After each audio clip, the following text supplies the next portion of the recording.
I'm going to go ahead and call roll and get started. Representative Campbell, Here.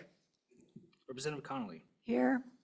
Representative Harshman, Representative Jarvis, Representative Provenza, Here. Representative Storer, Excused. Representative Thayer, Excused. Representative Wharf, Here. Chairman Byron. Here. Mr. Chairman, you have a quorum. Thank you. Welcome to House TRW. Please silence your cell phones. Be kind or leave. Work through the chair. We are going to flip around the order a little bit to get through the good Senator's bill here, Senate File 164. So with that, Senator Driscoll, please present Senate File 164. Chairman Byron, committee, thank you very much for expediting me ahead. I'll try to be fairly quick in this. I bring you Senate File 164, parimutuel rodeo definitions. I think most of this committee's been around on this end of it. So if you go back a couple of years ago, FBI had to we had to align our laws to match with FBI rules, which requires fingerprinting and background checks on people that participate in parimutuel events. About in that time frame, we legalized parimutuel for rodeo. We did not include them in those definitions. The FBI has since come back and says we need to come in there. So really all we have is when you go to page 3 on it, we just insert those definitions back into the existing statute, and that will allow the Gaming Commission to go ahead and programulate the rules for rodeo. This does not make the parimutuel rodeo happen. It allows them to go ahead and start the rule-making process and decide how it happens. But this merely is a housekeeping effort to bring us in line with federal regulations. The FBI has requested that we do this. The AG said we have to do it. So here we are. I stand for questions and ask for your favorable consideration. Thank you, Senator Driscoll. Committee, any questions of the bringer on Senate File 164? Representative Thayer, please. Yeah, thank you, Mr. Chairman. Senator, how or would, when this goes into effect, would CFD be affected on this, Cheyenne Frontier Days? Why the parimutuel's happening, would we not be able to have things going on at CFD? Chairman Senator? Byron, Representative Thayer, no, it would have no effect on CFD unless they just designated it into a parimutuel event. We're a long ways from that, but this does not have anything to do with the HHR or the horse racing. We're gonna be able to parimutuel bet on rodeo events. We've actually done one that predates the HHRs even, which is the steer tripping. It's gone on, they've done parimutuel on it, I believe, for around 30 years. And this will expand it out. I would guess initially they'd be looking at women's breakaway, barrel racing, some of the easier events to do, but it probably would not be CFD. It'll be another professional event would be my guess. So the PRCA has expressed interest, but once again, you got another professional organization. We're just at the infancy stages. Nick Laramendi, the head of the Gaming Commission, our executive director, is behind. He can probably explain some more to you, but it just gets them where they can do the rules, and then they've got to figure out if anybody actually wants to participate in it. Okay, thank you. We just don't want to put any binders on something that's good for the state in revenue. Thank you. Thank you, Representative Thayer. Committee, any other questions of the bringer? Thank you, Senator Driscoll. I believe we stayed under your 2 minutes, thank you. Well, you're close. My timer's going. With that, we can go ahead and bring departments up. Welcome, Mr. Laramendi. Please reintroduce yourself for everyone and give us your thoughts, or committee if you have any questions. Thank you, Chairman Byron. Nick Laramendi, I'm the Executive Director of the Wyoming Gaming Commission. I'm just here to answer any questions that you all may have in regards to this. To Mrs. Representative Thayer's question, this wouldn't affect CFD. This just allows for an applicant to apply for a parimutuel rodeo event. So the rodeo would be the rodeo. This would allow wagering on the rodeo, but in order to do that, we have to license them. And in order to license them, we have to do background checks. And in order to do background checks, the feds have said we have to define them in statute. That's why they're being defined. Yep. Thank you, Representative Thayer. Thank you. Committee, any other questions? Okay, don't go far in case something pops up. Anyone else, electeds or department folks in the room want to comment on Senate File 164? Not seeing anyone else in the room. Public want to comment on Senate File 164? We do not seeing anyone jump up to our chairs. We don't have anyone online, Tanner, do we, on that? Okay. Last chance. With that, I will close public comment. Committee, what's your pleasure on Senate File 164? Moved by Representative Connolly, seconded by Representative Thayer. All right, let's go ahead and, not a very long bill, committee, but we'll go ahead and work it. Page 1, any sort of amendments? Page 2, committee, any amendments? Meat of the bill is here on page 3. Any amendments on page 3? Okay, not seeing any amendments. Question being called. This would be a roll call vote on Senate File 164. Mr. Chairman, this is a roll call vote for Senate File 164. Representative Campbell.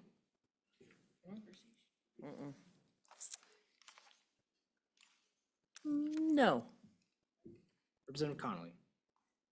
Aye. Representative Harshman. Representative Jarvis. Aye. Representative Provenza. No. Representative Storr. Aye. Store, Representative Thayer. go store. Tanner, we had a misspeak. Aye. Let's go back to store, okay? Did I skip? My bad. So Storr, aye. Representative Thayer. Aye. Representative Wharf. Aye. Chairman Byron. Aye. Mr. Chairman, there are 7 aye and 2 no. Thank you, Tanner. Thank you, Senator Driscoll. You will find someone to carry that on the House side. I see there's only one sponsor, and it's you. So why don't you pick your favorite or least favorite to carry that over on the younger body? That's between you and. just voted no. Okay, we'll carry on. This could take a while with these two. Okay, with that, we will go to Senate File 2, hunting license weighted bonus points system. This is a committee bill that came out of, has been in a few times, but came out of this last TRW committee and has come over from the elder body, quite literally. And we will invite these folks to come up and please, some of you are new faces to this committee and some of our faces are new to you. So please introduce yourselves and welcome to House TRW. Thank you, Chairman Byron. Rusty Bell, one of the co-chairs of the Wyoming Wildlife Task Force. Mr. Chairman, members of the committee, Joe Schaefer. My day job, I work for one of our great community colleges, but I'm here representing as a member of the Wyoming Wildlife Task Force. Mr. Chairman, Senator Hicks, Senate District 11, but I'm here representing the Wildlife Task Force that I sit on. Thank you, Senator. Carry on. All right, Chairman Byron, members of the committee, appreciate you bringing this, or hearing this bill.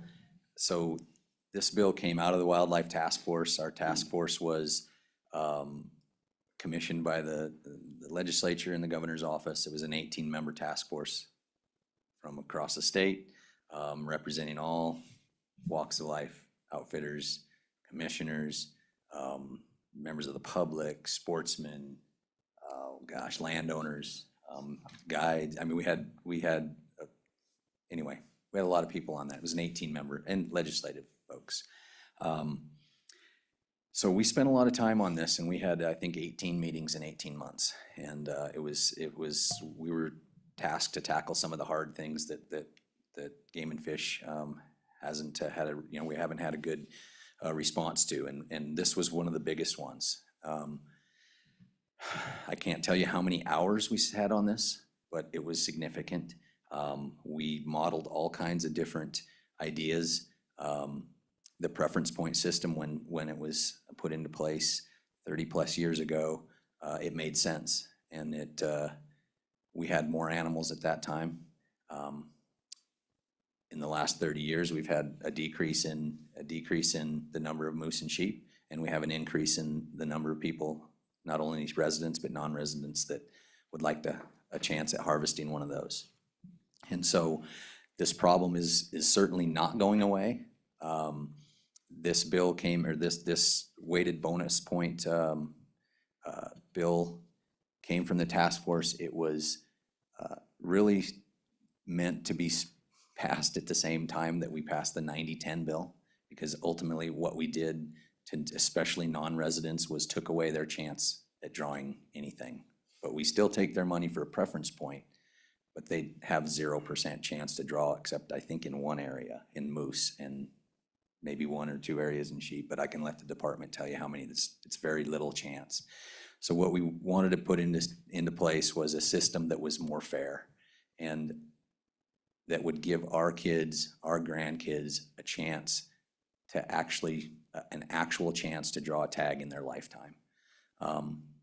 This bill also gives those folks at the top of the food chain, the ones that have the most preference points, it gives them some time to draw a tag if they'd like to in the next 6 years.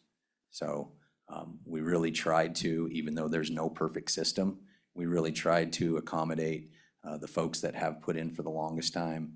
And at some point, we have to just rip off the Band-Aid and everybody has to have a chance, and the weighted bonus point is an actual random draw, and it gives everybody a chance. So I'm gonna turn it over to Dr. Schaefer to talk you through. If I would certainly stand for any questions, but I can have Dr. Schaefer walk you through what the task force did and really what this bill is, if you're okay with that, Mr. Chairman. Yeah, thank you, Mr. Bell. Appreciate that, and appreciate all those long hours that so many people put into this task force. And with that, certainly, Dr. Schaefer, please, and we probably will have a PowerPoint. You can get to that if you want to do an intro, or we can, whatever your pleasure is. Yeah, Mr. Chairman, if Tanner's ready to put the slide deck up, I know you have copies as well, but we'll put it up on the screen, and I'll kind of walk you through. Mr. Chairman, members of the committee, just know we spent a lot of time on this. It's been a few years. Where we landed, there'll be some nuances with the bill, and we'll let Senator Hicks and the department kind of walk through the bill. But I thought it'd be important and really helpful for you to sort of understand what we went through, where we landed, and why we got where we got. So Tanner, next slide, please, if you would. Here we go. The first thing that it's been helpful really to set the stage that we need to separate the issues of scarcity versus equity. And they sometimes get confused in this case. And so there is no drawing system in the world that will address scarcity issues. And right now in Wyoming, as good Commissioner Bell said, we have a scarcity problem. We have fewer moose on the ground, we have fewer sheep on the ground. And unfortunately, those are very, very desirable animals for sportsmen and women to chase after. And so one of the things the task force was really clear on early is that we need to increase those populations, especially moose and bighorn, and that should continue to be a priority for the state of Wyoming. And so our conversation and really the focus on this bill and this drawing is really about equity. So how do we find the most equitable way to give people a shot at a scarce resource? That's really what the conversation is about. And I can tell you, it gets incredibly complicated. So Tanner, if you go to the next slide, if you will. I'm gonna summarize that there's basically 4 types of drawing systems that exist across the West. There's a preference point system that is truly intended to guarantee those individuals with the most points a tag. And as it was designed early on, we thought that system would actually probably work within the state. We had stable number of applicants, we had good numbers of animals, and therefore we could say eventually you will draw one of these permits. Then there's a pure random system, and that's just what you think it was. Everybody goes in the hat every year and everybody has a random shot of drawing the tag. They have an equal opportunity. There are called weighted random systems, which is essentially still a random draw, but for individuals who have applied for previous years, they have a point that allows you to weight the number of chances they have in the hat. It's still random, anybody could draw in any year. It's just that certain individuals have weights applied to them. And then there's hybrid systems, which use a mix of each. Tanner, next slide, if you would, please. And so Wyoming's system as it exists right now for bull moose and ram bighorn sheep is a hybrid system. As you heard Commissioner Bell say, 90% of the permits go to residents, 10% to non-residents. Of those permits in those pools, and 75% of the permits are awarded in the preference draw. They go to the applicants with the most points, and then 25% are put into a pure random draw. I mean, they're available for anybody. Everybody's got an equal shot to draw those. Next slide, if you will, Tanner, please. These next two slides I showed just more for a visual representation, and it really demonstrates what we're seeing happen. You've heard it referred to as point creep and applicant creep, if you will.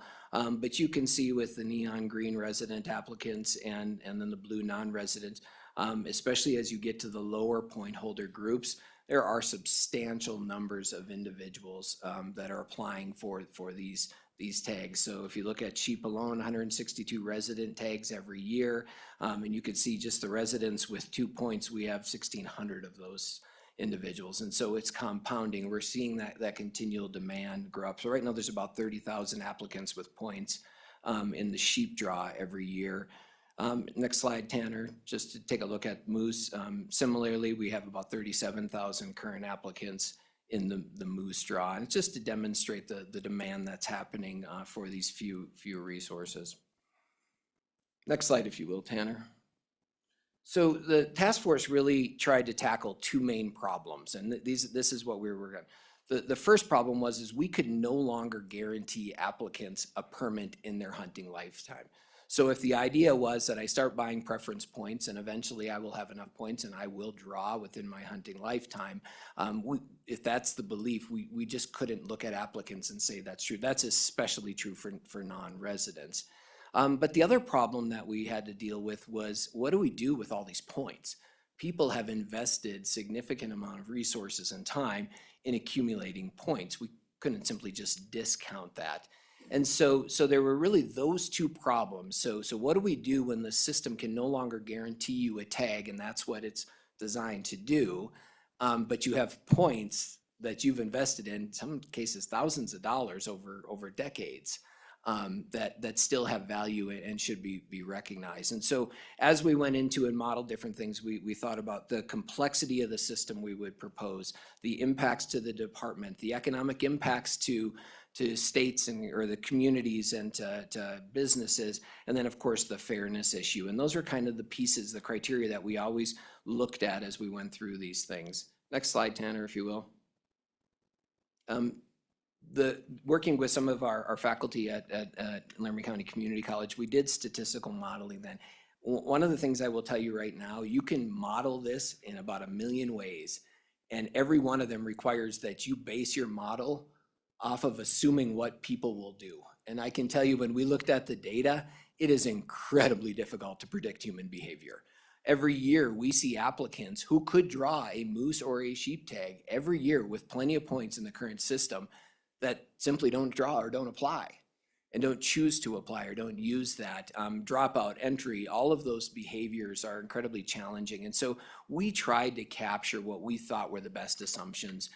Applicants stay in the state, they apply every year. We made the assumption that your hunting lifetime is somewhere between age 12 and 64, that the dropout rates of applicants would be considerable, that the first year applicants continue to decrease, the number of permits stay the same. So I share that to say that any statistics, I mean, you could probably argue with me day in and day out about statistics because they're built off of the assumptions of how people will behave, and it's just really hard for us to nail that down.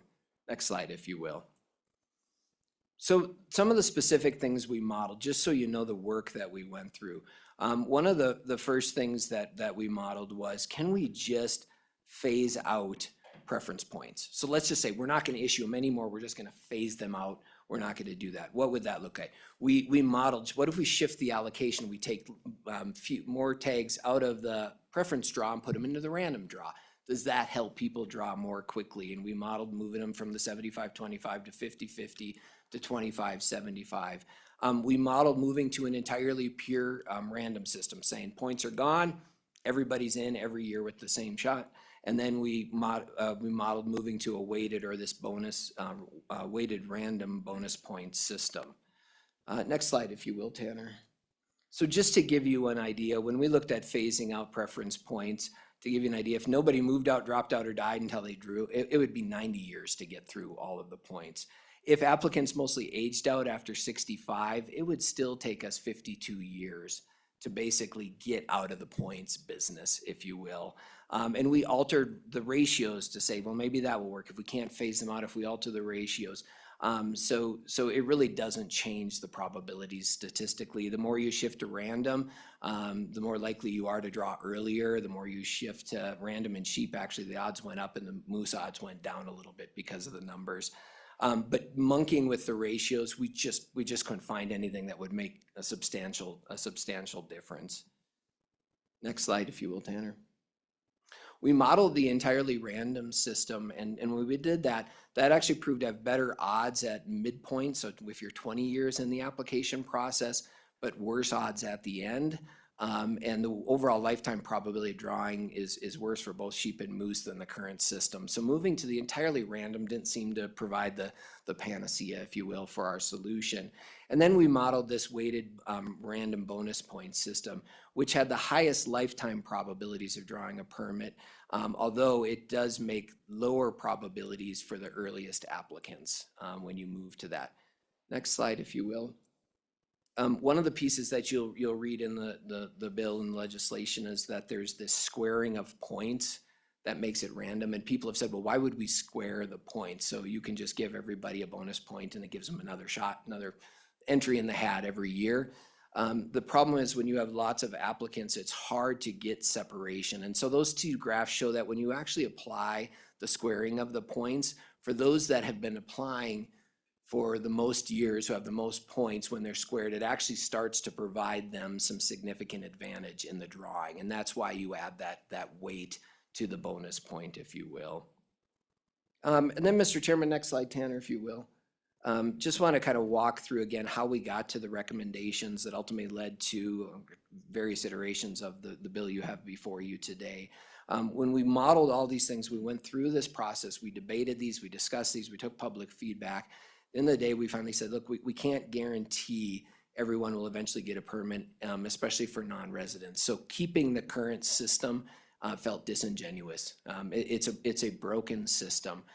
We knew that phasing out would take too long and would require essentially decades for the department to monitor two systems as we phased out points and allowed new people in on current points. We recognize that people have preference points that they purchase, and those points are a significant source of revenue to the department. So we had to recognize and understand that those were important. We found that using the weighted bonus points had the highest lifetime probabilities of drawing, and yet every year, every individual in the pool still has a shot to draw. And then we also recognize, and this is important, that delaying implementation would allow those with the most points to at least have a shot of drawing underneath the preference point system. Again, if they actually decided to apply for a unit. And then next slide, Tanner, if you will. And just some final thoughts, and then I'll wrap up. First, no matter what system we try to put in place, the odds are gonna stink to draw one of these tags. So if we're looking for that sweet spot where there's a system that allows to, it's just not gonna do that. If we want the odds to improve, we've got to put more animals on the ground and address the scarcity issue. Second, preference point systems will not work for non-residents, period. There are a handful that could draw right now if they are at the very top. And I know that we've got folks like our good guides and outfitters who have been working with those individuals and have relationships. There are some of those that'll draw, but I tell you, it is wrong for us to look at a non-resident and sell them a preference point today and say, you will, with a preference point, draw a moose or a sheep tag in Wyoming in your hunting lifetime, because it just will not work. In the perfect scenario, preference point system could work for residents, and you might have some testimony on some other statistical modeling that will look at that. And theoretically, if a young person were to enter today and start applying for points, so say we start at the age of 12 and do that and apply every year, they could theoretically draw by the age of 65. Well, we already know, and I've shared this before, that only about 40% of our 18-year-olds will even be in the state in 10 years. So we're gonna have people leave and come back. You drop 2 years and lose your points, and you come back, you're starting from scratch in a point where you will not draw on a preference point, or you have one of those great young people that are educated in another state, and we decide to lure them here, and they come to us as a 22-year-old, they get married, they buy a house, they live, they work here, and they start applying for moose or sheep at the age of 23, they will not draw within their hunting lifetime. And so there are some narrow slices where we could say you could theoretically get a resident to draw. I would not advise that we build a system based on that. That's a thin slice. And then probably what's most important, and if I were to guess what your email boxes have been lit up about, are these people that I would say are in no man's land. And this is real. There are applicants out there right now, generally somewhere between 16 and 20 points, that could draw and would draw in the preference point system. And they are in no man's land. And we have debated and thought about, are there solutions to try to capture them? Ultimately, to implement and move systems, we got to draw a line somewhere. And it's where that line is drawn is probably where most people are feeling the angst with that. We originally recommended drawing that line by delaying the implementation. The number of years we delay the implementation would draw that line. It's a slightly different approach in the bill that you have today. But to make this shift, we have to draw the line, and there will be those individuals that could theoretically draw in this system that would not as a result of that. And so with that, Mr. Chairman, that hopefully provides you a good background of our work, what we did, how we did it, and how we eventually got to the recommendations that led to the legislation before you today. Happy to stand for questions. Thank you, Dr. Schaefer. It's a lot to absorb, committee, after yesterday's marathon. Any questions of Dr. Schaefer? We will have another opportunity to ask. A lot of pencils going fast right now on this side. Committee Representative Connolly, please. Thank you, Mr. Chairman. I'm pretty new to this thing, but if I understand right, you got 29,000 current applicants for bighorn sheep, and annually you award 160. Same way with moose.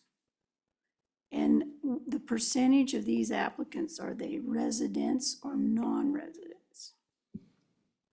On these, I got 18 here, but out of all of those, so out of the 29,000, 18 applicants were awarded, right? So, Mr. Chairman, I can probably answer. The department can supply those numbers. I don't think, maybe. Dr. Senator Schaefer, Hicks, do you remember what put your they are? mic on. Are you green there? Or so I stand see the closer? percentages, but I like just a cold, hard number. Mr. Doc- Chairman, Yeah, through the chair, Dr. Schaefer, please. through you, please, Representative Connolly. The simple way to look at it is, in a typical year, 162 tags go to residents, 18 go to non-residents. And so it depends on where they land, but for those 180 tags, you have almost 30,000 applicants applying for them. Thank you, Dr. Schaefer. Representative Connolly, does that clear things up? Great. Committee, any other questions of Dr. Schaefer while we have him? He will stick around. Senator Hicks, would you like to comment on this ongoing process, the history? We've gotten a good breakdown from these two gentlemen, so No, please. Mr. Chairman, I think they've done an excellent job, and certainly Dr. Schaefer has quite a bit of expertise, and I just want to recognize Representative Campbell up there, who was also on the task force and sit through hundreds of hours of trying to solve this riddle. But Mr. Chairman, I'm primarily here just to walk you through the bill. It's an engrossed version, and to explain the actions of what the Senate did. So anytime you're ready, Mr. Chairman. Senator Hicks, please proceed. I think that's appropriate. All right, Mr. Chairman, so a lot of this is just bringing in what I would say new conforming language, and so I'm not going to go through where we change preference points to bonus points or bring in where we talk about bonus or weighted. We get to the real meat of the bill, and so if you turn all the way over to starting on page 5, well, not page 5, Mr. Chairman, it's page 7. So in this page 7, basically what we have now is if you start out there on line 13 and go down through there, we've split those points, and I think Dr. Schaefer talked about those folks with, and this is on this whole first section here. If you've got 20 points or more, you will continue in a preference point draw for sheep and moose. So those are the grandfathered in. That grandfather goes to 2032. That was kind of a compromise position in the Senate. I think the original bill was 2027 or 28. They wanted to extend that out a little bit. But that provision on that section says that anybody that's got 20 stays in the normal preference point draw. If you've got 19 or less, if you flip over to the next page,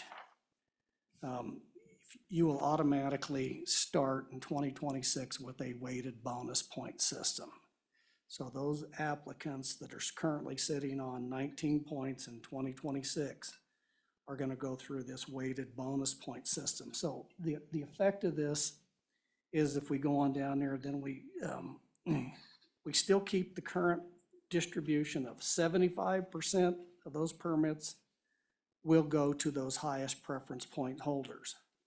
Currently, 25 go to a random.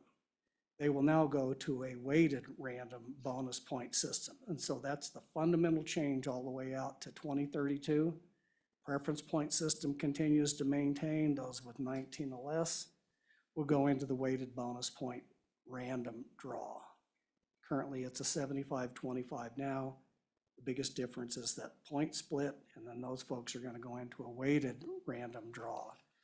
Mr. Chairman, there's a provision when you get into page 8 there, and it deals with, so from line 12 to 19, this provision deals with people that under circumstances may not actually want to draw a permit that year. Currently, they can just buy a point. And that's what that deals with, so they can continue to buy points on that, so they can accumulate points, but they will not go into the draw. That's all that section does.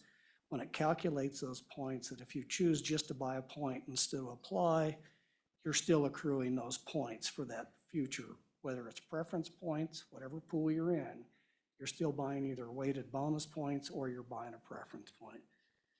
So, Mr. Chairman and members of the committee, if you go over to page 9 at the top of that, so lines 1 through 7, that's what we call the grace period. For sometimes for just circumstances in life, you may miss the application period.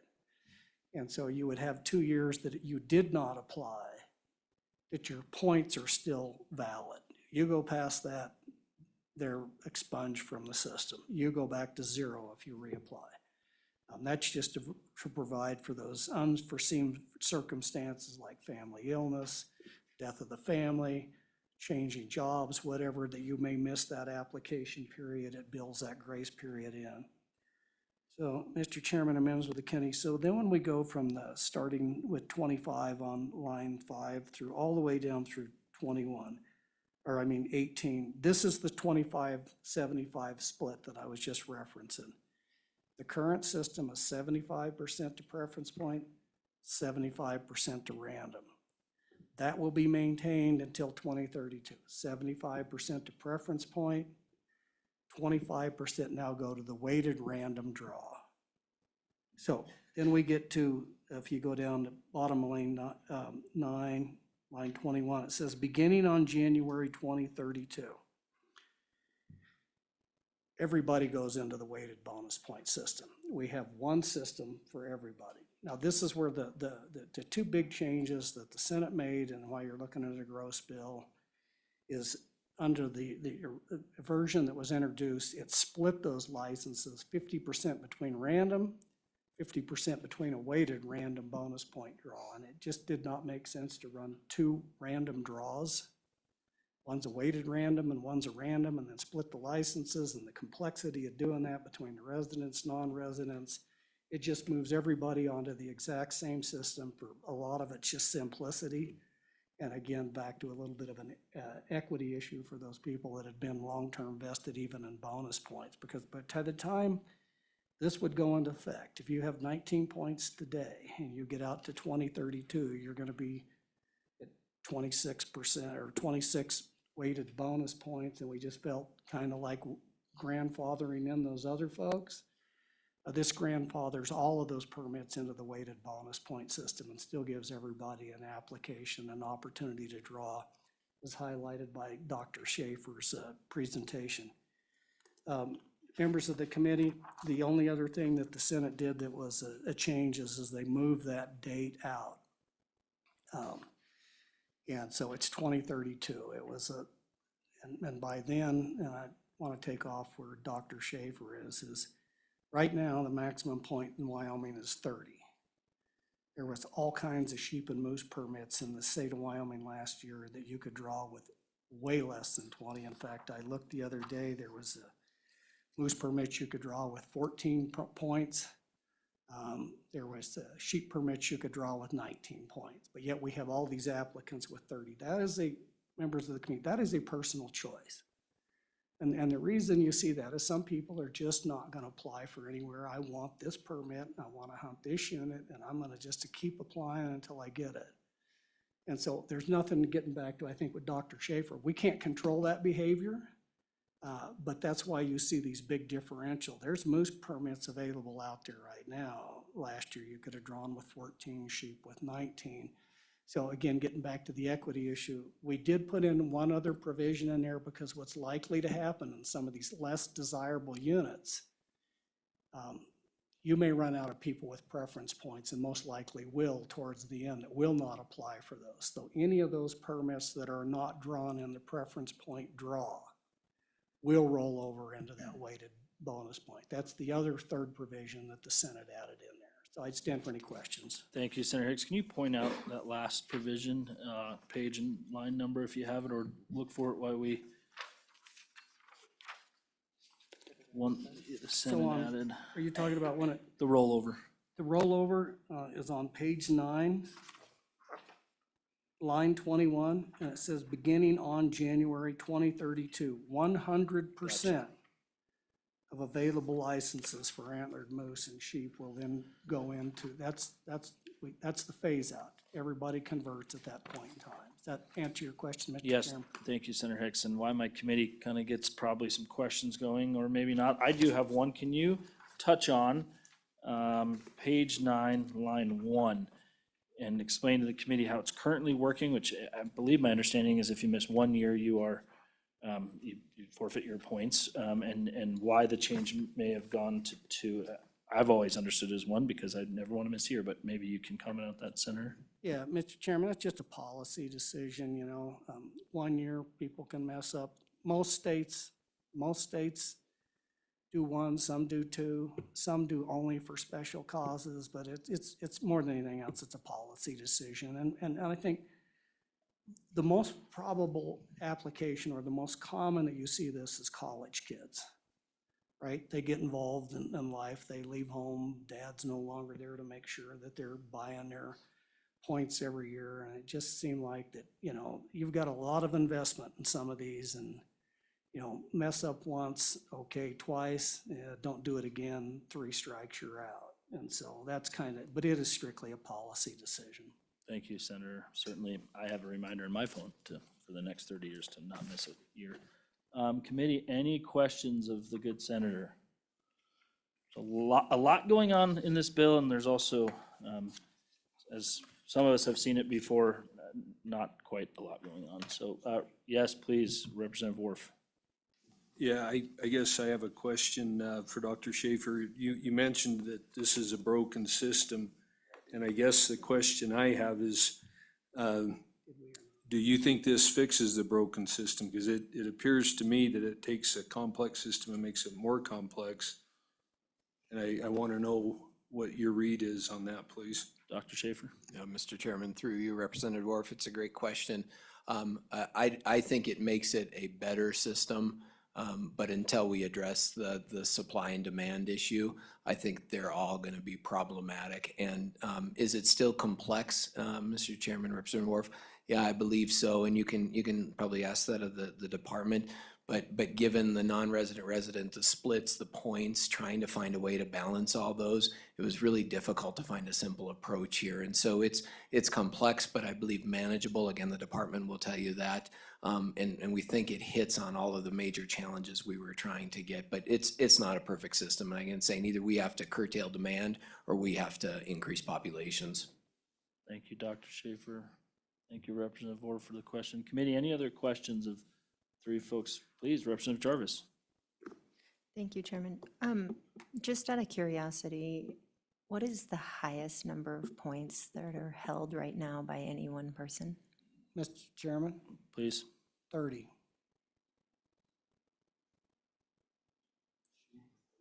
Both. 30, both sheep and moose was the comments for those listening online. Representative Jarvis, a follow-up?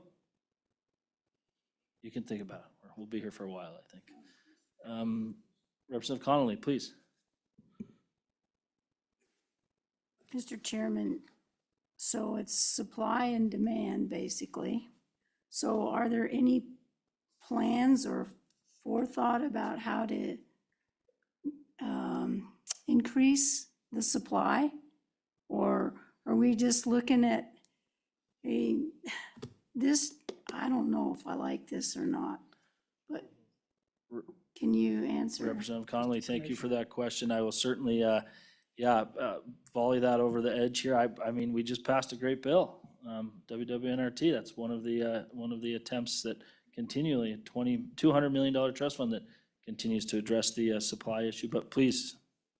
So, Mr. Chairman, Representative Conley, I think the department could probably help try to answer this, but as a sitting Game and Fish Commissioner, certainly it's everybody's priority with the department to not just moose and sheep, but mule deer and other species to try to, try to get those numbers up to what they used to be. But with habitat management mostly, urban sprawl, you have predation, bad winters. I mean, Mother Nature, there's just a lot of factors that are sometimes or most of the time out of our control, but certainly funding things through WWNRT and invasive grasses and things like that. We are certainly trying as best we can with partnerships with, with all departments to try to get those habitats better and to be able to handle more animals, and we would like to see that. I think that's the goal of the department, certainly the goal of the commission, goal of probably everybody in this room. It's a great question, and it's kind of an all hands on deck approach to that, and it's difficult, and it takes time. It happened over 30 years, and so it's going to take time to bring those numbers back up. So I appreciate the question. It Thank you, allows us Mr. to talk about it. Thank you, Mr. Bell. Appreciate that question, Representative Connolly. And I mean, it doesn't end there, NGOs, ranches, people all across the state working hard for all these, habitats and critters, as they say. But Representative Connolly, you have a follow-up? Yeah, maybe kind of silly, but it looks like you don't want to give up issuing licenses. I mean, the idea is we don't have enough wildlife, but we want to just keep issuing as many licenses as we can. It must be a dollar thing for the department or whoever, but considering,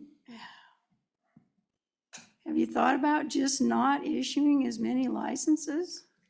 Representative Connolly, I think the department will have an opportunity. I don't want to put the commissioner on the spot on this one. You're welcome to answer that. I will say that it's very actively managed, so please, Commissioner, if you would like to take Mr. that one. Chairman, Representative Conley, our biologists in the department and the department does a good job managing in all these different herd units and all these different places.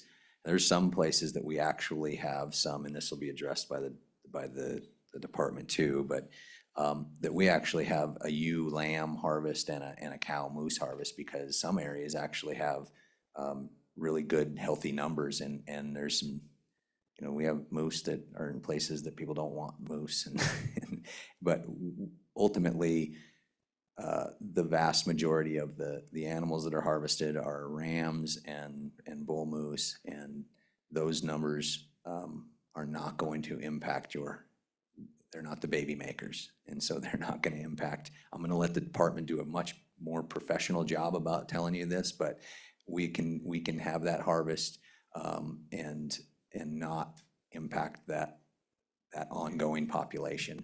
So it's a good question. I'm certain that there's people thinking about that, but we have really, really good wildlife managers that work through that, and that's every day that's their job. So I appreciate that question. Thank you, Mr. Bell. Committee, any other questions for Representative Storr, please? Thank you, Mr. Chairman. So it's my favorite subject. Hi, so current high preference point holders would be able to draw still throughout the system. But moving forward, once the phase in or phase out process, then people's ability to plan a hunt, knowing, and working with outfitters would seem to be reduced moving forward. Is that correct? Mr. Bell? Yeah, Mr. Chairman, Representative Storer, it is correct. I mean, to know that you're going to be guaranteed a tag through a preference point system gives that ability for a few people. How many? 18, potentially 18 non-residents that know they're going to get a tag. Yeah, that could be the case if they send in for specific areas. And so there's certain areas that have just, more tags and less tags. And so I guess that is the case for some of those folks. They can plan on getting a tag if they know they have 30 points and there's only a couple people with 30 points. Possibility, yes. Dr. Schaefer? Thank you, Mr. Chairman, Representative Storer. That was really one of the fundamental ideas behind the design of a preference point system. And for some years that worked well. And as Commissioner Bell said, for those that are at the highest area, that's likely the conversation they've been having with their outfitter that they've made a relationship with. I can tell you across the West, and not just for moose and sheep, though, it's been getting harder and harder to actually be able to predict when you can or can't draw the tag. And if you ask many outfitters in the state of Wyoming, especially around elk and some other things, we thought that 4 points, we'd get the tag. And then this demand goes up, supply stays where it's at or changes, and then they don't have it. It is just getting incredibly difficult, I think, even to predict when you would draw a tag in some of these point systems across the West. And it's especially pronounced now with these very small number populations. Thank you, Dr. Schaefer. Vice Chair Harshman, please. Just for the three of you, maybe give us an example. I mean, that person that's caught kind of in the middle is 15 points. We've got another 7 years buying points. And so when we go into this weighted bonus system, what is their 22 points in 2032? How much are they weighted actually? What are their odds? How does it affect them in reality? My calculator. Vice Chair Harshman, I appreciate that question because you might have been looking at my online profile. I sit right in that exact zone. So, I actually haven't, but I think that's who we're hearing from, and you talked about it, but maybe for all of us to educate us, what does it look like? please, Doctor. Mr. Chairman, through you, Representative Harshman, I'm not going to pretend to try to do the statistics on site, but because I'm probably exactly where you are, Mr. Chairman, I would be one of those individuals with 15 points. Theoretically, assuming that I stay in good health, I would be able to draw within the preference point model by the time I'm still young enough to hunt. So, if I'm 50 now, by the time I'm 65, another 15 years, you run that out, I would be able to draw. But because I do not have 20 points, I would be moved to a weighted random bonus point draw, where there is no guarantee. And that's what you're hearing is you have these folks, I called that no man's land, that if the system stayed the way it was, let's just, keep it for another 10 years or 15 years, they would likely draw. The problem is we just kick it to the next sort of generation of applicants with that. But that is the fundamental issue if you're hearing from people for me and for you, Mr. Chairman, today. If we hung on to the preference point system, we'd probably get a sheep tag and probably get a moose tag. The minute this shifts to a weighted bonus point system, we are no longer guaranteed that. We will just be in with the draws. Each year that goes by, our odds go up, and in some cases, we might actually have in fact, the modeling would tell you we'd have a better chance of drawing now than we do in the current system, but you no longer can guarantee that. And that's what you're hearing from those folks. And so you hear them say, well, draw the line at 18 points, draw it at 16, wait for 10 years to implement. It just exacerbates the problem. Sooner or later, we have to rip the Band-Aid off. So hopefully, Mr. Chairman, Representative Harshman, that kind of clarifies what you're hearing. Well, and just why. wondering how that, I mean, in your definition on your presentation, the weighted applicants who have applied in previous years, not drawn, are given additional entries. So how does that, there's an odds to it of some kind. I mean, if you have 22 points, do you get 22 entries, or how does it work? Yeah, Mr. Chairman, Representative Harshman. So for every year that you draw and do not, or apply and do not draw, you are awarded a point. And then those points are squared as you enter the next draw. And so that's that exponential growth. And all you're doing is getting more entries into the hat. Still doesn't mean your name's gonna get drawn, but you're just improving that. And the longer you stay in that because of that squaring, that weighting, your odds go up. And like I said, when we modeled this, the best lifetime probability given that was by weighting these systems with that. And so, Thank you, Vice Chair Harshman. And Dr. Schaefer, can you also comment on somebody that might be 12 years old and apply should this pass in 2029, and all of a sudden they have three points and they also will be squared, correct? Just for the committee's sake. Mr. Chairman, you are correct. Okay, perfect. So it isn't just I don't know if this is what Vice Chair Harshman is getting after, but everyone will be moved to that squared, no matter if you're, 1 or 2 points or in living in no man's land like yourself and myself. So Mr. Chairman? please, If I Senator. may just add a little bit onto that too, is those are statewide averages based on the number of applicants and the number of permits available. So think back when I told you, right now there's 30 points, people have 30 points. You could have drawn a sheep permit with 19 last year. And so that's a broad brush analogy. So even by going to the weighted bonus points, if you're not married to the absolute only place that I'm gonna hunt in the state of Wyoming, your odds will increase of drawing those even once we go on to the weighted. So those folks with 19 or less, if they're more interested in hunting and having experiences versus I'm not gonna go anywhere unless I get the only unit that I wanna hunt, your odds will probably increase under that versus the current system that's just random now. Thank you, Senator Hicks, for that clarity. Committee, any further questions before we pivot? Just back up one row, folks. We're gonna have you, Nina, keep you close. I out of respect for Representative Winter's time, and Representative Winter, do you want to stay for the whole lunch hour, or do you want to comment now, or do you want the department to go after it?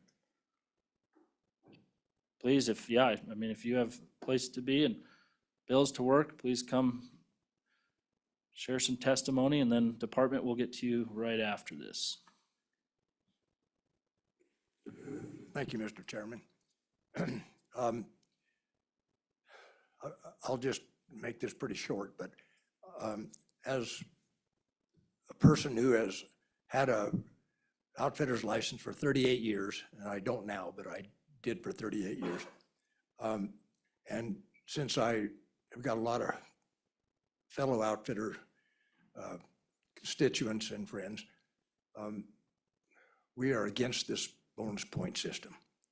And I'll just be flat straight with you on it.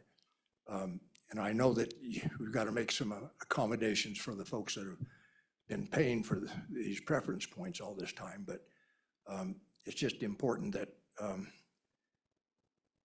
in my opinion, whenever you start playing games with a system, you end up in a mess. And it looks like that's where we're at with this right now. So, and I didn't say I'm a representative from District 28, I'm sorry. Thank you, Representative Winter. I think we knew that.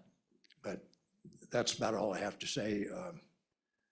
And I really appreciate all the time that the task force spent on this deal. And of course, the Game and Fish, they're right in the middle of it.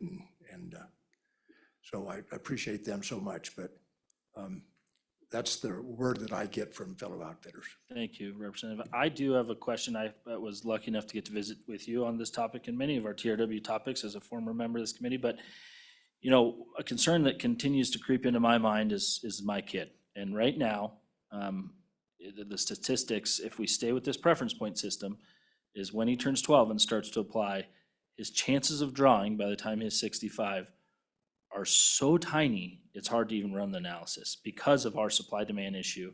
So, we had a chance to visit about this, but do you have any idea on, if you were advising a young hunter starting to apply for these, do you advise them, hey, listen, the chances are so low, you know, you might as well work a day job hard and go to a different state to go try to chase one of these critters? Or are you, would you encourage them to, you know, put in and hold on to this hope for 50 some odd years that they may draw? And what are your thoughts on that?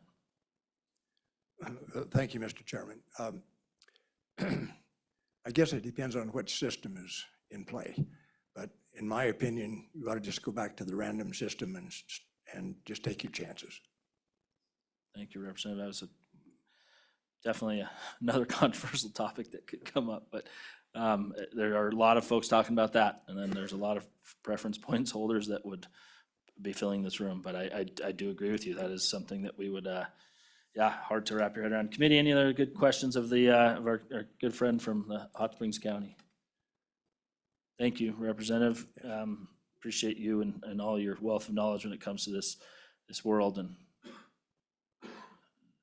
he has gotten to shoot 2 sheep, so that's pretty fun to get to chat with him about that. Department, please.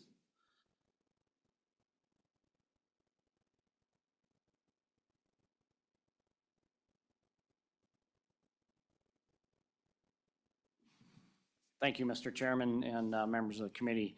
My name is Doug Brimmeyer, Deputy Director with the Wyoming Game Fish Department, and today I have with me Dan Smith, Chief Game Warden, and Lander Regional Supervisor Jason Hunter. And so a lot going on here, a lot of comments, and I think I'll try and start with a little bit about just in terms of wildlife management. Representative Connolly asked a little bit about moose and sheep management. And so both those species we manage on a pretty limited scale for opportunity, because there's the hunters and the public of Wyoming love the species and they want to have a high quality hunting experience. So for moose, we're running about a 94% hunter success, which is really good. But if you get a tag, you have an excellent opportunity and a great experience. And that's what everybody in Wyoming loves. Sheep, we run about a little over 75% success. So the total numbers of licenses, yes, they are limited, but over the last 10 years, we have been bumping those up. So if each year our managers are going back to our publics and we're presenting each of our herd units around the state. So all of our geographic areas that these animals are in are called a herd unit.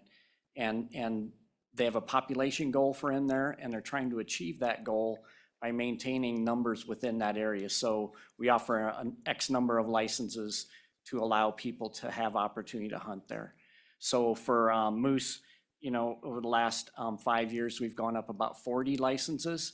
And on sheep, I believe we've gone up, not quite that much, but a number of licenses as well.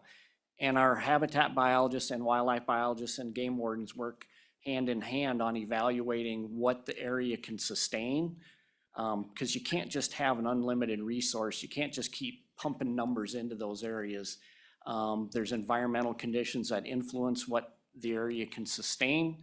And so there's predation, there's habitat conditions. So if we don't have the moisture in some of these areas, the willow conditions may not grow as well.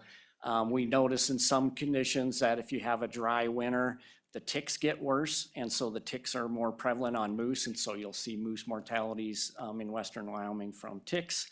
We also have moose on private land that we value our relationship with private landowners.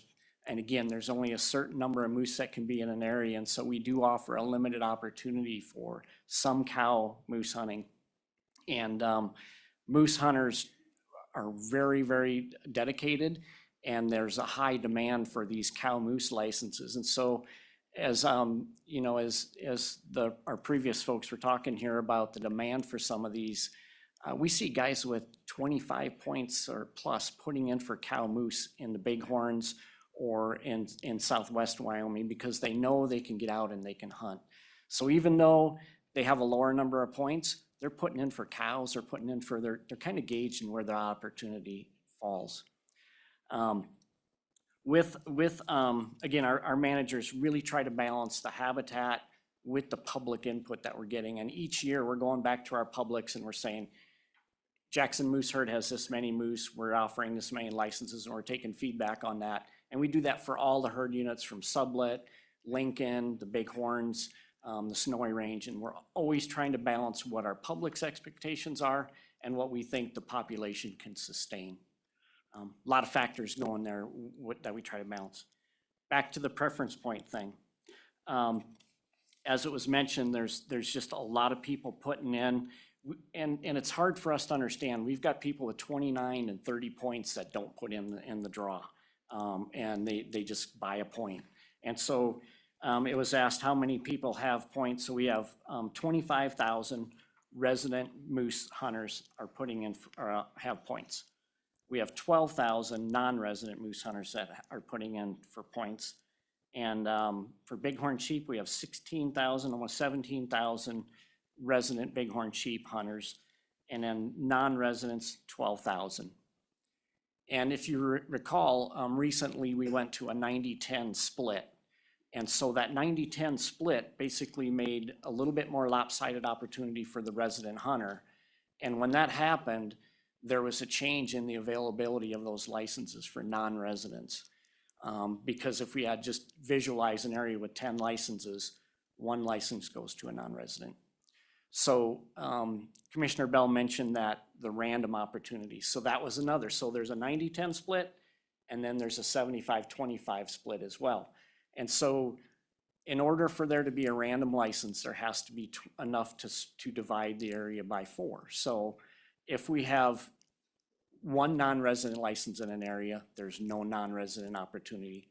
Last year, during the season setting process, I got with our managers and I said, look, we've got 1 area that has 3 non-resident licenses. There was 39 licenses total in that area. I said, let's take the adjacent area and switch 1 over to this area so we can have a non-resident opportunity in that area. We did that, and I got like ripped big time by the people that were watching that in the draft regulation, because they knew the area that I took it from, there was X number of hunters that would have been able to draw that 3rd license from that area.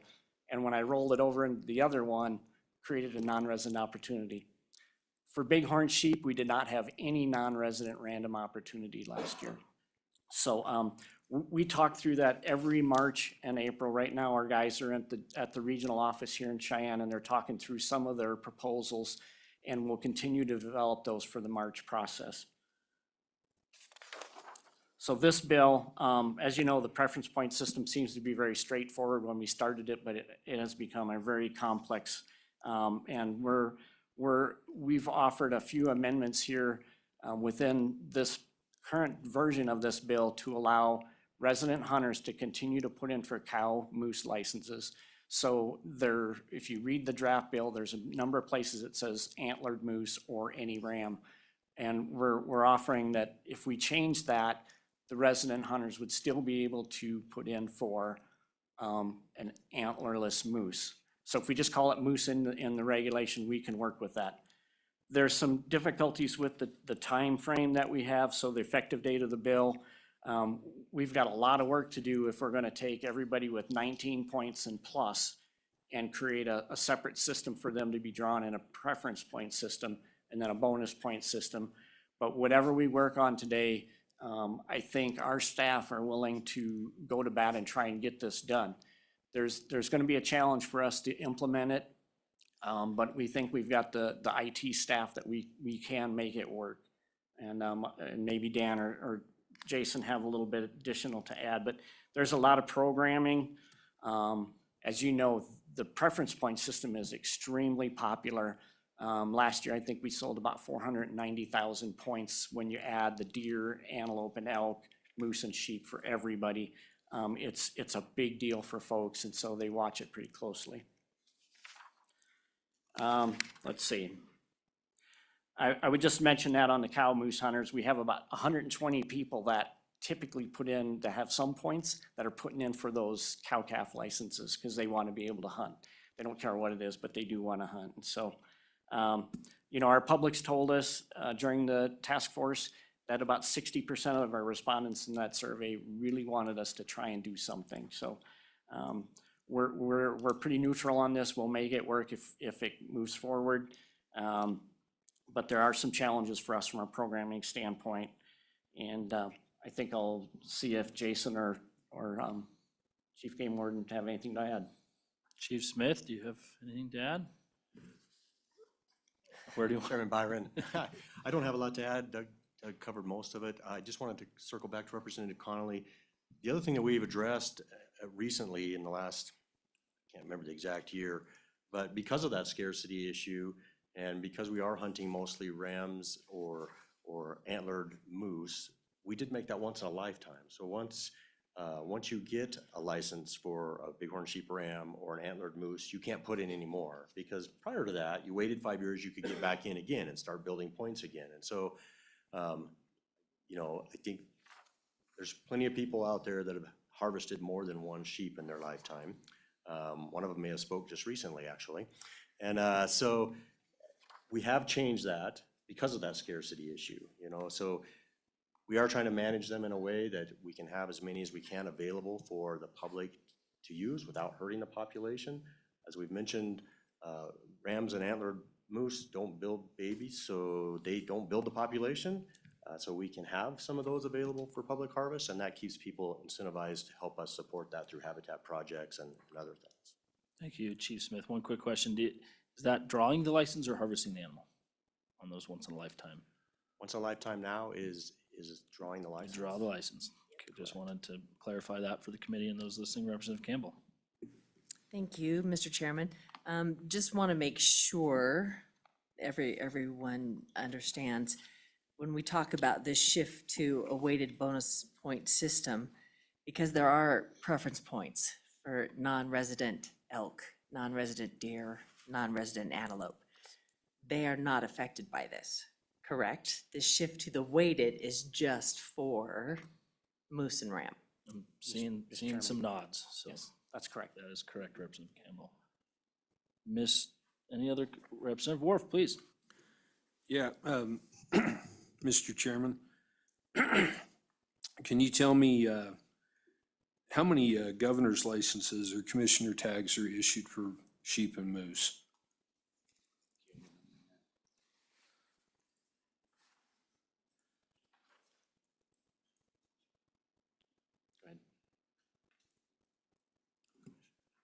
Chief Smith? So Chairman Byron, Representative Wharf, I believe it's 0 commissioner licenses and 10 the other. Okay, so follow-up, Mr. Chairman. So of those 10, are those 10, when you obtain a governor's license, when you obtain those, does that cost you your bonus or your points? Or are they allowed to keep them? Chairman Byron. Chief Smith?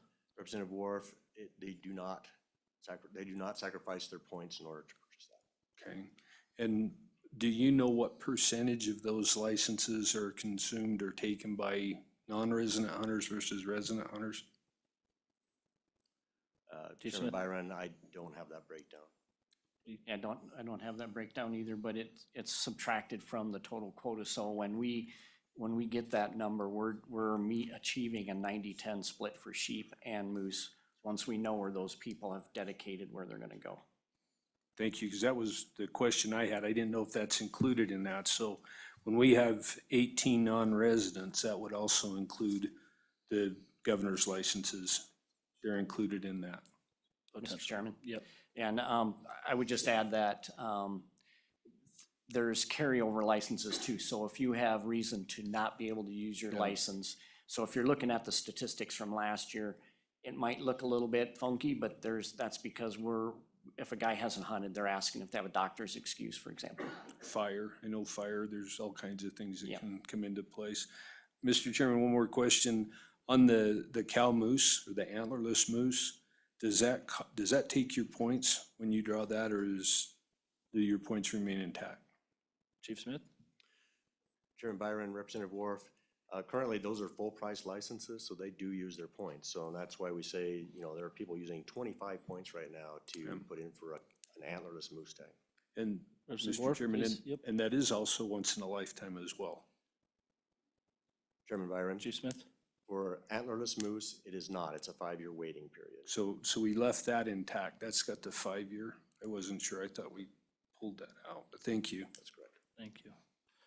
Mr. Hunter, while you're up here, I don't want to don't want to forget about you. If you have any comments for this good committee, let me quickly interrupt you. It's 150 committee, so certainly have some online and assume we have some in the room, but please, Mr. Hunter, thank you for coming all this way and commenting on this bill if you have anything. Yeah, Chairman, members of the committee, I thank you. I think these guys covered it really well, so I appreciate the opportunity. Thank you for your service to our good game and fish. Don't go far. Fill your chairs in you left, and we are gonna now open it to public comment. Those in the room, like I said, it is 1:50. Please be aware of your time. I don't want to have to cut you off. If you are here to speak on Senate File 2, please come fill these chairs in. If not, we will, as soon as Mr. Novotny's done, we're gonna have 4 or 5 online. So, Mr. Novotny, welcome. Good afternoon, Mr. Chairman, members of the committee. My name is Bill Novotny. I'm here on behalf of the Wyoming Outfitters and Guides Association. Since 1959, we have been the voice for the small business owners across Wyoming that are the outfitters and guides. I do just want to clarify a couple things in some of the questions back and forth that you had. First off, that both residents and non-residents use our services. So if there's a perception there that this is just for the non-residents, that's not true. Especially with those tags becoming a once in a lifetime, we are seeing more residents using outfitters because it increases the likelihood of a successful experience. I also want to share a couple of other numbers with you. The price for a non-resident to come to Wyoming to have the opportunity to get a moose is $2,752. For a resident, it is $152. For a sheep tag, it is $3,002 for a non-resident. It's $240 for a resident. So I want to push back against a statement that was previously made that if you want to hunt or a sheep or a moose in Wyoming and you're a non-resident, you shouldn't come here, because that is the farthest thing from the truth. We have a wonderful experience if we can get a client in here to have that. Committee, this is kind of a rinse and repeat when it comes to this legislation. This is the third time that the House has had this and has defeated it. And I can tell you the bill that is before you today does not remotely resemble what was initially put forward by the task force. That's why you have all those additional amendments and the changes. So I think that to characterize this as a task force bill, I don't think that's entirely genuine. The second thing is that even with those changes, I don't know, and they have not shared the statistical significance of what this is going to do to improve folks' opportunities in the draw. And as has been said, the only way to improve the opportunity in that draw is to either increase the number of wildlife that are available for that experience or to cause the consumer to stop participating. And that's what I'm afraid you're going to do by making a complicated system even more complicated. Now let's talk about the negative impact on Wyoming small businesses. When my members are losing the opportunity to take those clients because they give up on trying in the system, it doesn't just impact them. It impacts the local motel where they put their clients, the packing plant and the taxidermists, the hotel that they house their folks, and then the guides that they employ. The ability for them, if there is a fee paid to landowners for access. The bottom line, the House should defeat this bill again. If you guys want to take apart the entire preference point system over the interim, then take that on. But this is the wrong way to do it. This is a bad bill. It's been amended too many times, and I would encourage this committee to defeat it. This thing looks today kind of like Senate File 69. Nobody knows what's in it. Nobody knows what it's going to do. And with that, I think the other thing that this is going to be incredibly difficult for the Game and Fish to implement. And I think they're downplaying just how difficult the man hours and the cost to the department. And you know how stretched their budget is if you sat through the interim. They're asking for an exemption on their houses and different property because they are trying to squeeze every dollar. So let's be mindful of the dollars that we do have and not send them on fool's errands. And so with that, Mr. Chairman, I know we've got some of my members who specialize in sheep and moose hunting that are online that would like to visit with you this afternoon. Thank you, Mr. Novotny. Committee, I see one question. I'm going to go out and work my way in. Representative Campbell, please. Thank you, Mr. Chairman. Thank you for being here. So my question, I think, just as a general speaking, as outfitters, right? Generally speaking, would you say that the current system is working And if we keep it the way it is, what does that look like 15, 20 years from now? Mr. Novotny. Mr. Chairman, Representative Campbell, no system is working perfectly, but this is a system that my members know, understand, and we are married to it. And I can't tell you in 15 years, because there are so many variables in there that we just can't forecast. The number of folks who decide that they're too old or decide to take a hunting opportunity in other states, because folks are looking at other places if they're gonna have that opportunity. So I don't feel comfortable making an assumption about where we would be in 15 years under the current system. We are married to this system, and my folks know this system. Thank you, committee. Any other questions of Mr. Novotny? Mr. Novotny, thank you. Anyone else in the room? Public comment on Senate File 2. Anyone else in the room? Going once, going twice. Think about it. I'll come back to you. Let's go online, Tanner. And if folks are still in and listening, I'm sure it looks like I have 4 on my list, whoever you want to let in here. Mr. Heddick, if I said that right. Mr. Heddick, please you're unmuted. Introduce yourself. Welcome to House TRW. And just as a quick reminder, it's 1:55. We have 4 folks on Zoom, and looks like we're kind of wrapped up in the room. It'll give us some time to work this bill. So please proceed. Yep, thank you, Mr. Chairman. I will be quick. My name is Buzz Heddick. I'm a hunter from Laramie, Wyoming. And just in fairness to let you know, and the committee, I've drawn both sheep and moose. Actually, I've drawn 2 moose tags and 1 sheep tag, so I'm lifed out. And that's fine. I think that was a good decision. But let me just clarify some things that I would say the system we have right now works. So I'm going to ask you to oppose this bill. And the reason I'm saying it's working is because last year there was 34 sheep tags issued in the random part of the draw. And that allows anybody to draw those, including a 12-year-old kid that his first time applying or anybody else that applies the first time. Moose tags, there was 68 licenses that went to the random side of the draw. And again, those tags were available for anybody. And that is how I drew my second moose tag. I had 1 point when I drew my second moose tag.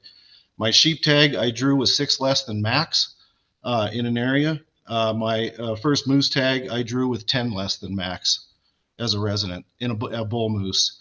Also fair to note that last year there was a ram tag issued that went to a point holder with 15 points, which is half the required number of points. And there was 1 moose tag, a cow moose tag, that went for 7 points, and several that went for 14. Which is 16 less than max. And I just pulled these numbers straight off the Game and Fish website. So these are actually accurate numbers compared to a lot of stuff that I've heard in this testimony today that is not true. So for those reasons, I think this point system is working just fine as is.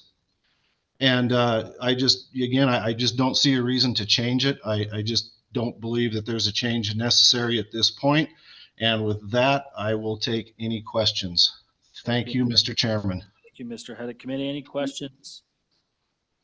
Mr. Heddick, questions? Not seeing any. Thank you so much for hopping on Zoom today and sharing your thoughts. We're going to go to Mr. Scott, if he is next up. Mr. Scott, go ahead and unmute yourself.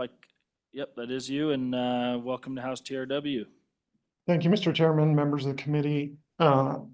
First, I want to thank Joe for his presentation. I know the task force put in a lot of work. I was there for some of it in the audience. Unfortunately, not as much of this discussion as I would have liked to be. So I'm going to start with the idea that the system's broken, and we need to be careful to define what that means. The way I most commonly hear it is that we can't guarantee anybody a tag. And that's not quite true. We can guarantee some people a tag. The caution I want to give you about the foundation of the recommendations from the task force is that they based it on some modeling. The modeling that was done was actually not a preference point system. It was done on something that would be more akin to a non-resident special system where everybody with more than 18 points was put into a random draw. And it also had the assumption about increase in demand based on the year from 19 to 20, which was the highest increase in applicants we saw anywhere. So if we ran that forward to today, the model forecasted 25% more people in the 1-point category than there are today, which is actually, there's actually less people in the 1-point category than there were at the original time of the analysis. And I'll say that my determination when I reran the model as a true preference point system, and I didn't really worry about new applicants because everybody that put in, had a point on that day was ahead of everybody to come. And operating that with 0 loss, nobody leaves the system. Every single individual who put in as a youth drew a tag. That analysis was confirmed by the guy who ran the analysis for the task force. I made sure he saw all my spreadsheets and looked at how I did it. So the question I think in some people's mind is why does that happen? How could we have such divergent results? And some of it has to do with the age stratification. If you look at people with less than 4 points, their average age is 37. So I think there's some sort of an idea that a lot of those early point holders are putting in as a youth and then staying in. Whereas if you look at people with 10 points or less, 20 to 25% of each point column are people that started putting in as a youth. And that drops after 10 years, presumably because you put in as a youth, you go to college, and then you get out of college and maybe you break the 307 rule and you leave the system. But that shrinks to more like a 10 to 15% margin as you get into the upper point limits. So when we take it, and the other thing I want to touch on real quick is this highest chance of drawing. Once we went to only 1 tag in a lifetime, you cannot affect the overall draw odds as a population. It is impossible because X number of people are going to get tags and the rest of them aren't. There's no way to affect it. What there is a way to do is manipulate who in the system has better odds. And really the reality of the choice in this bill is who are we giving the tags to? Are we favoring, which group are we favoring? So if we look at the two systems, the preference point system favors people who have hunted a lifetime in Wyoming and they're guaranteed tags. And I'm going to use the word guaranteed because right now I believe that to be 100% true. If you put in, especially at 12, but even at 18, if you start putting in today, you had 18, you had a point, you put in all the way through, you're going to draw a tag. And the other thing the current system favors is people who have 1 point, 4 points, their first time putting in, because there's multiple areas in the state every year you can have a 1% draw odds. It takes you 11 years of putting in to attain that level of draw odds in a bonus point system.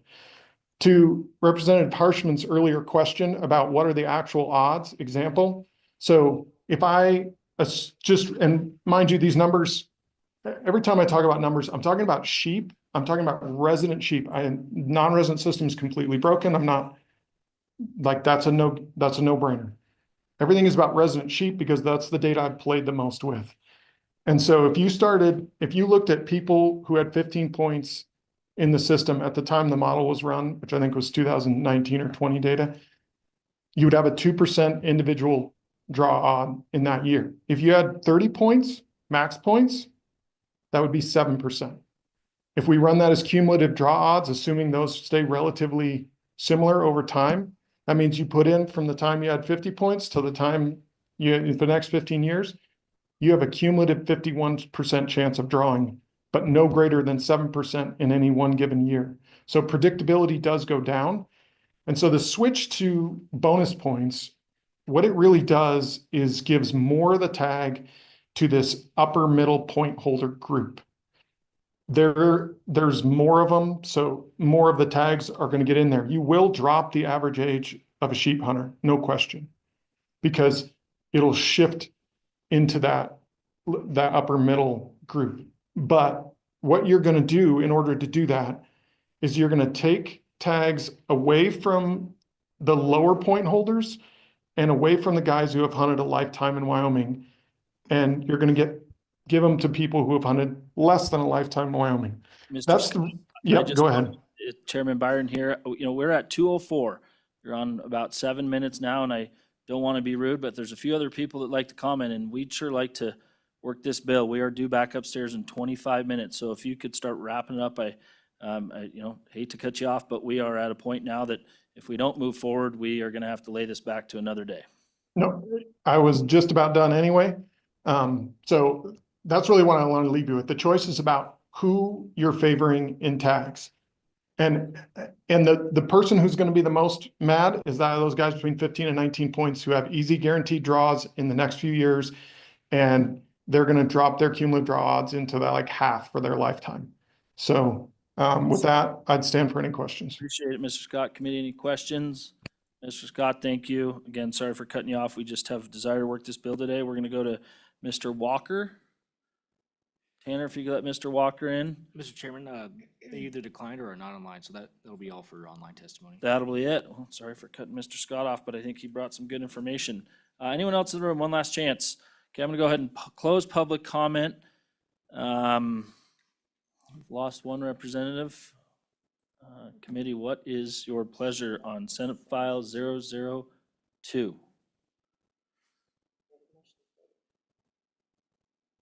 What is your pleasure? I am, I'm gonna go ahead and move the bill. Do I have a second? Representative Harshman has seconded it. Let's have some discussion. Do we have any amendments? Right now, we might have some second reading amendments if we get there, but I did have a chance to chat with the department. I'm happy to bring those in second reading if we get there, but, or committee of the whole. Committee, comments on the bill? Do you want to work the bill? It's a complicated bill to work, but certainly, Vice Chair Harshman, please. Mr. Chairman, and members, one of the Senate amendments would be on page 9, line 18, where they moved that out to 32. I can't remember. I looked at the Senate amendments, but I can't remember what it was. I think they moved it 4 years or something, but trying to think about what Mr. Scott, just trying to find that spot, but I don't know, maybe we can learn more about that. I'm not proposing an amendment, but just, that's been a change to the bill at that spot. And wondering how we can kind of. Comments, Representative Campbell? I was gonna say, thank you, Mr. Chairman. So task force, we served from 21 to 22 in that time frame. So the recommendations that came out of task force at that time were the 90-10, the lifetime, and shifting to this system. So that was, say, 3 years ago. And at the time, it was how do we implement all three of these and give those point holders time to convert. So at that time, it was 4 years from the date it was implemented, which would have been 3 years ago. So it would have been like 26, 27, going back 4 years. So extending it to 32, I think does give more time to those current point holders. And just, adds additional time for those to be used, where I think coming out of task force, it was like 4 years from implementation, so it would have been 6 years tops. Thank you, Representative Campbell. Yes, Representative Harshman, that is discussed. We had 2 years ago on the floor, delaying this out to try to capture more of that no man's land that we keep talking about, which I currently live in. Committee, any other amendments, any other comments on this bill? Mr. Chairman, so. Vice Chair Harshman, please. Make a motion on page 9 to move that 32 out to 2036, another 4 years. Just for the committee, Representative Harshman's motion has been page 9, line 21, to change that 2032 to 2036. Is that correct, Representative Harshman? That is, And yeah. anywhere else, anywhere else in the conforming amendments in the bill? I will second that motion. So we're going from 2032, which was amended by the Senate, to 2036. I have seconded it. Committee, any discussions on that amendment? Mr. Chairman? Vice Chair Harshman, please. Yeah, I just think it gives a little longer window to those folks who are gonna draw that are in the system. And, I know all this stuff sounds like it's a long time, but it goes pretty fast. And we'll be in the new system before you know it. And so that's the reason I'm making it. Appreciate that. Reps, any comments on that motion? Representative Thayer, please. Sorry, not on the amendment. Okay, on the amendment, sensing your urge to vote, all those in favor of Representative Harshman's motion to go from 2032 to 2036 signify by saying aye. Aye. Opposed, no. That motion carries. Committee, we are back on the bill. Any more amendments to the bill? Amendments to the bill? Representative Campbell. I just had a question, because I'm not sure, and I don't remember if it was in here or not, when those points would stop being issued, or if that would also happen in 36. I don't remember there being a date in here. Page line 9, line 21. So it'd just be the same conversion. it We was- stop issuing in 36 and convert Push it out. 36. Okay. Committee, any other amendments on this Senate File 2? Okay, I'm not seeing any more amendments. Before we take a vote, I certainly would like to talk about this. You know, this came up before us 2 years ago. It sounds like it's been in front of our body previous to that, if this is the third time. You know, we have a problem, committee, and we can't deny that. It statistically is factual. We had testimony that said we don't have a problem. We had testimony that said we do have a problem. And I look at a sheet point as, I think currently maybe the only holder of a sheet point on this committee. You know, we talk about gold bars up there and trash cans. We talk about how water is gold. I look at my sheet point as a piece of gold. It is one of the most, second to my family, the most valuable thing I hold. So this is a real tough discussion. I do live in that, I live in that no man's land right now. And you know, every year when we apply and the draw comes out, it's like Christmas morning to check those results. But, you know, I think that I will be in favor of this bill because I am fine sacrificing my chances to hunt sheep for the youth that probably statistically will not have an opportunity to hunt sheep. And I'm not going to talk about moose because I'm not as invested in moose, but with the current preference point and the current system we have and the current amount of units and amount of animals we have and the demand, this is just factual that I think about my 5-year-old who will be putting in will not probably ever have the opportunity in this current system.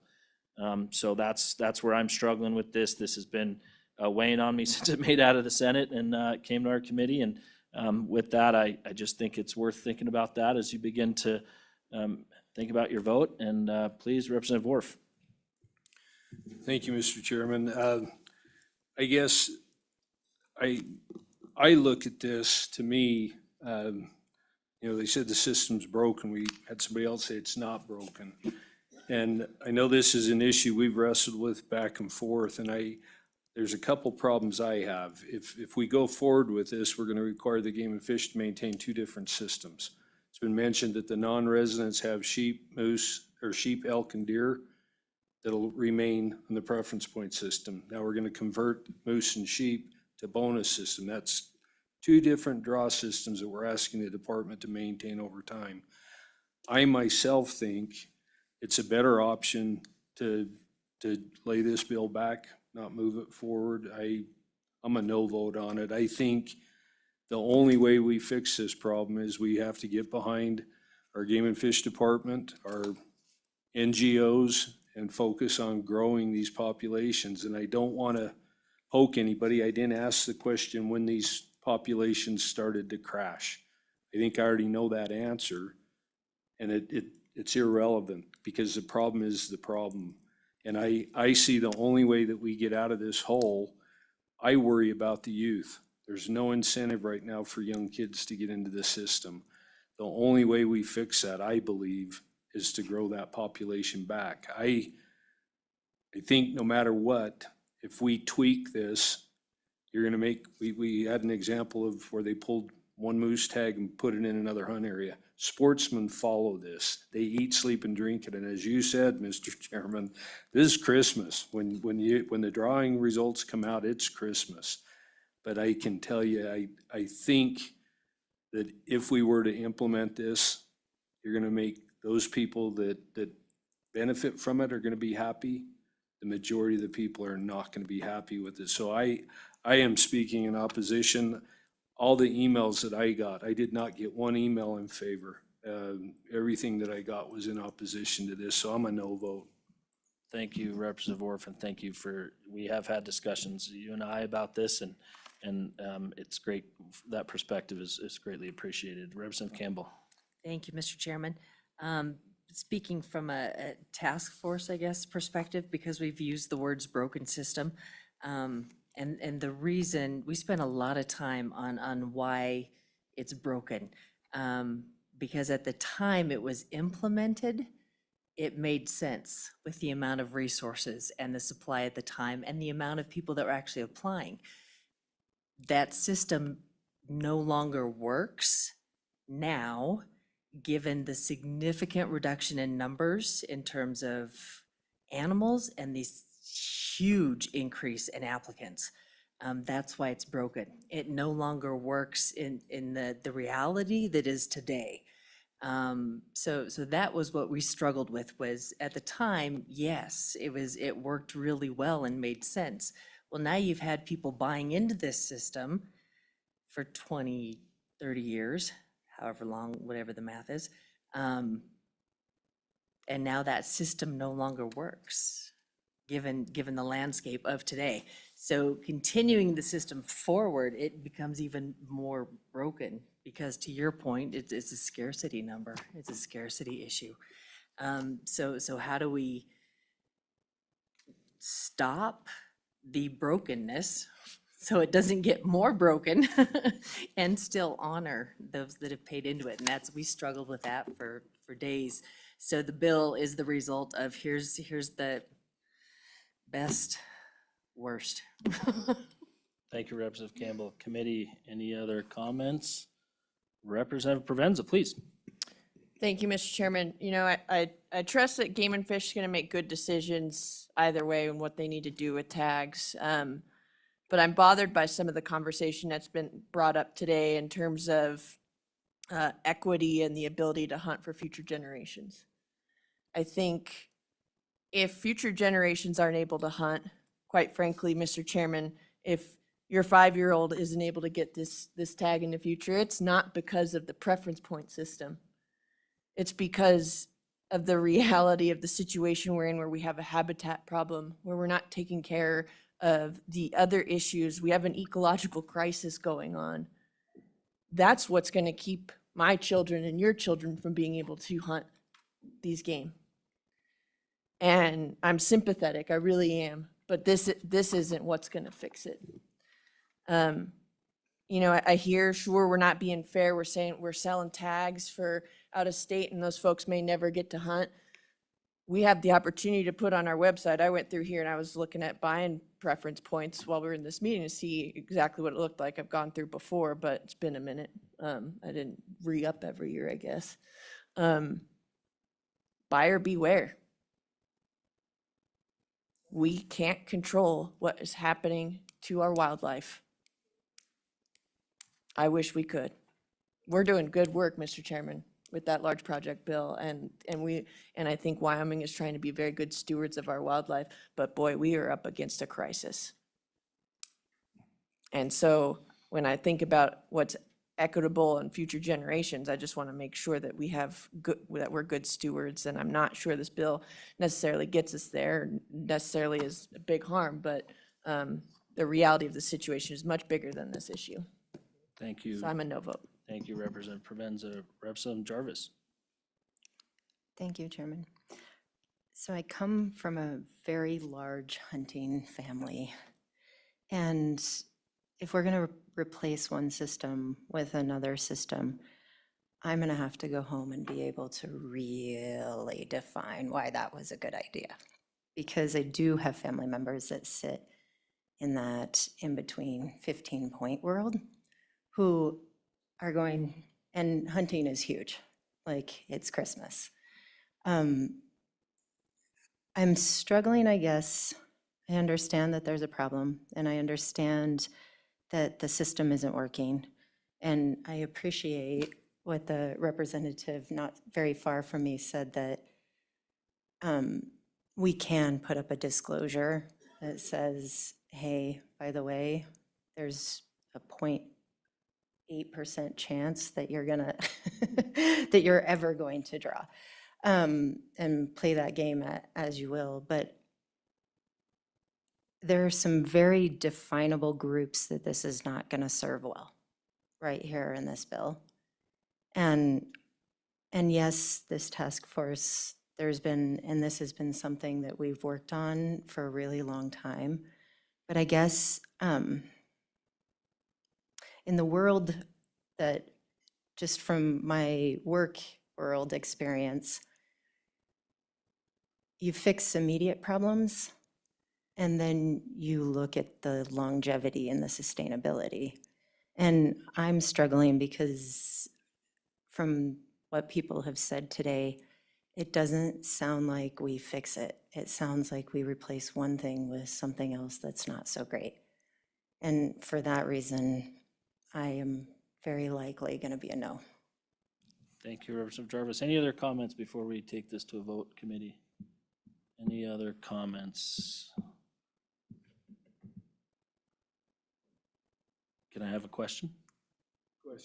Question being called. This will be a roll call vote on Senate File 2. Mr. Chairman, this is a roll call vote for Senate File 2 engrossed as amended. Representative Campbell. Oh, I hate this. No. Representative Connolly. No. Representative Harshman. Representative Jarvis. No. Representative Provenza. No. Representative Storer. No. Representative Thayer. No. Representative Wharf. No. Chairman Byron. Aye. Chairman, there are 2 aye and 7 no. That bill has failed. Thank you, Tanner. No need to carry that one upstairs. Committee, I am happy to have further discussion about that bill and start thinking about interim topics and maybe solutions to our last hour and a half, because we had a lot of very smart people working on this, and here we are again. I did mention, and we are adjourned for those out there, thank you. I did mention we'd stick around and talk about interim topics. Why don't we push that, and they are due tomorrow. I finally got the right link to everyone's email, so I sent you the PDF online link, and while we're in our marathon debate this afternoon, why don't you just pull me out or pull each other out, and we can have side conversations on